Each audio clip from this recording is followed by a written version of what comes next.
Welcome back. This is our last lecture this semester. It's on Father Damien of Molokai. It's actually the preparation for your final project. Let me say a few things about Father Damien first and why this topic. Well, Father Damien is a relevant figure in his own right, regardless of our particular interest in him as a heroic figure. Each state in the United States nominates two heroes, and they have their statues at the Capitol building in the capital of the state. Damien of Molokai is one of the Hawaii state heroes. The other one is a former king of the Hawaiian kingdom, the Hawaiian Islands. As I hope you know by now from your reading, Damien was born in Belgium. His name before he entered religious life was Joseph. And then he went to Hawaii and he lived with the lepers. He took care of the lepers in the island of Molokai for a number of years, and then he died as a leper. He contracted leprosy himself, and he died a leper. There's a couple of reasons why Damien is interesting to us. It will give us, for one thing, the opportunity to deconstruct heroicity. Damien is usually seen as this superhuman hero, this young man who led a comfortable life in Belgium, and who decided to go to the end of the world, basically, to the island of Molokai and live with the lepers. However, as you know by now, Damien did not live a comfortable life in Belgium to begin with. And when he went to Hawaii, he wasn't going to the colony, to the leper colony. He was going there as a missionary, but the leper settlement hadn't been created yet. It was created later. And while the leper settlement was still in existence, he did not go there for a number of years. Actually, the leper settlement was in existence for a number of years before any priests moved in there, even temporarily. And when he went there, he was actually responding to a call by the bishop, and his commitment was to go on a temporary basis as a kind of a rotating system. So there you have three huge steps to deconstruction. He's not this hero who lived a comfortable life in Belgium and who suddenly left his life and went all the way to the end of the world to live with the lepers and to die a leper. It wasn't as simple as that. There were lots of steps in between. That is basically your task, to deconstruct Damien, to see what those steps were, what personality traits may help explain his heroic action, what circumstances in Hawaii, anything from his relationship to his brother Pamphile, to anything as to his own personality traits, a stubborn man as he was, a hands-on person. In other words, ask yourself, would I do what Damien did?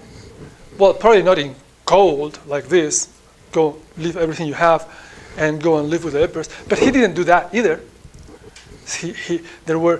First he went to Hawaii, and he may have had his reasons to go to Hawaii. You may analyze that. I mean, he lived in Belgium, a cold, northern European, conservative, cloudy, dark country.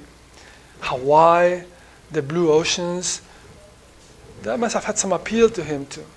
Not to say that what he did had no merit, definitely yes, but he was a young man, his early 20s. Okay? So anyway, I've been to Hawaii, to Molokai, to the leper colony many times to do research on Damien. And today, leprosy, let me give you some background about the disease. Leprosy, or Hansen's disease, as it is technically known, because Hansen was the last name of this Norwegian doctor that found the cause of the disease. Leprosy, interestingly, was endemic in Norway. Anyway, Hansen's disease today is curable. So anyone found to have leprosy today is not quarantined anymore. And leprosy is about to be eradicated altogether from the world within a matter of maybe a few years. But it is still endemic in California, in Hawaii, in Texas. They found out, for example, that leprosy, of the very few cases of leprosy that are found today, that in Texas, someone contracted leprosy, or maybe more than one person, I'm not sure, after eating armadillo. You know armadillo? So my advice is do not eat armadillo. You may end up getting leprosy. Because armadillo can get human leprosy too. Right? Most people are naturally immune to leprosy. And there are different kinds and degrees of leprosy. So the worst kind of leprosy, only very few people can get it. And it's not easy passed on. It requires very close, intimate contact, sexual contact, or through saliva. And that's one of the issues with Damien, how he got it. Okay? Today, there are very few people left in the colony, and the very few people who are left in the colony are there because they want. So by the 1960s, people with Hansen's disease, lepers, were no longer required, they were no longer forced to stay in the colony. And they were told that they could leave. The problem was to leave where? To go where? They had been brought into the colony by force when they were, many of them, very young, in their teens.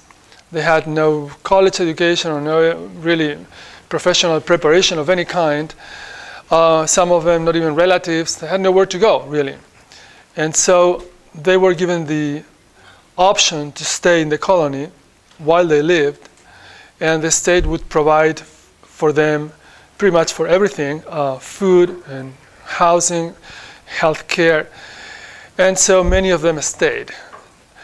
Today, there's probably still about 50 or 60 of them, elderly people, and pretty much the colony looks like a retirement colony. You wouldn't know it's anything special. The churches that Damien built are still there. Some of the buildings are just the ruins, but other churches are still kept. And when the last of the lepers, of the patients, as they're called, dies, then that will be turned into a historic park. And I met with Father Joseph, who is the Catholic chaplain at the colony. Interestingly, he is also from Belgium, and his name is also Joseph, as Damien's original name was. And so he showed me around, and I went there many times, and I talked to the lepers.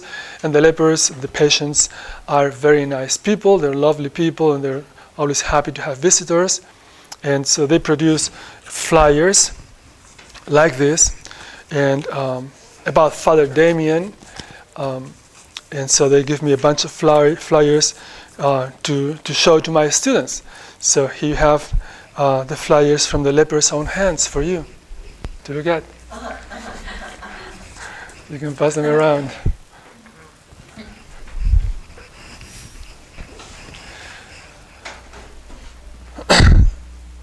So again, the instructions for your project are basically on how to deconstruct Damien. Just a little help, guidance I'm going to give you on the tools that you are to use to deconstruct Damien's heroicity. Not Damien himself, but his heroic actions, of course.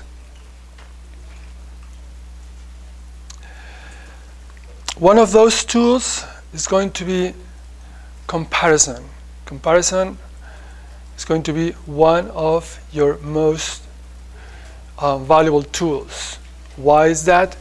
Well, you take two characters, say Damien being one of them, and compare him to another comparable character, meaning another priest like him, someone in his own situation, and determine whether what Damien did is something the other person would have done or not, and if not, then Damien, say, gains a point as a hero.